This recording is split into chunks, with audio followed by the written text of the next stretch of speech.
बाबा प्रणाम। किडनी खराब हेले कौन खाइले भल हम? जय सियाराम।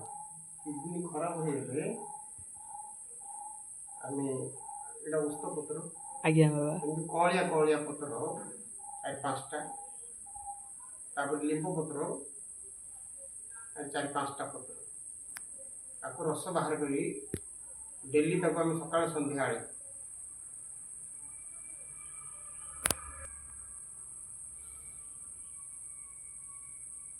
लींब पत्र उस्त पत्र यदि आमे आ रस बाहर करी डेली सकाळ संध्या आळे 3 मास जे आम यदि आ रस पीवा राजीव दिके देवी कहूँ आमर किडनी पूरा जिमती आगे थी सी भाया मैंने आर भल गुण अच्छे लिंब पत्र उस्त पत्र बहुत दिन से आम मानने पानी कम पीछे जन जन एत कम बिजी एक आसले बोलते भिड़ी के धरती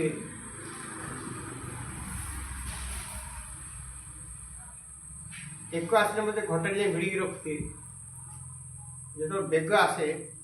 एक जीवाटा दुई जीवाटा से बेगटा को रखिए तुरंत जाए खाली कर टांगीटा तेज शरीर सुस्थ रहे नर किडनी शरीर असुस्थ पानी पीब सब फुटा पानी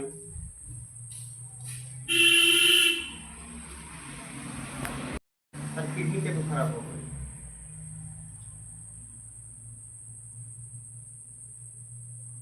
आर गोटे कथा जो आमर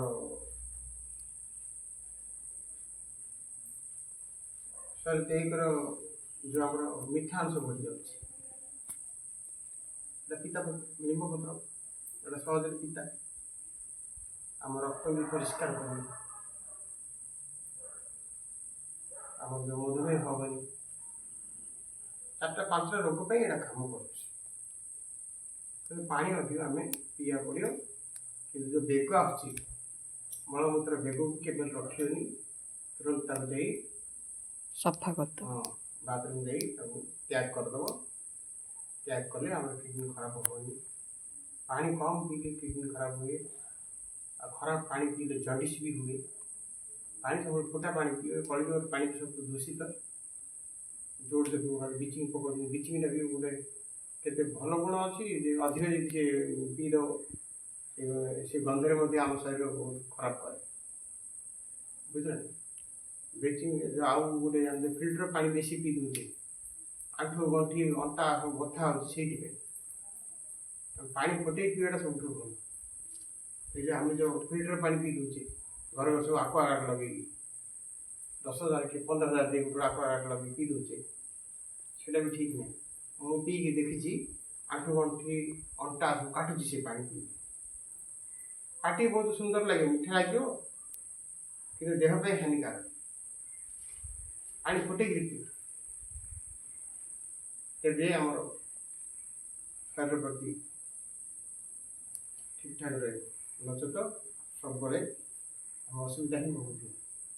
एक पानी हूँ सब सुस्थ पानी पिए फुटा पानी पिए ठंडा कर जय जगन्नाथ।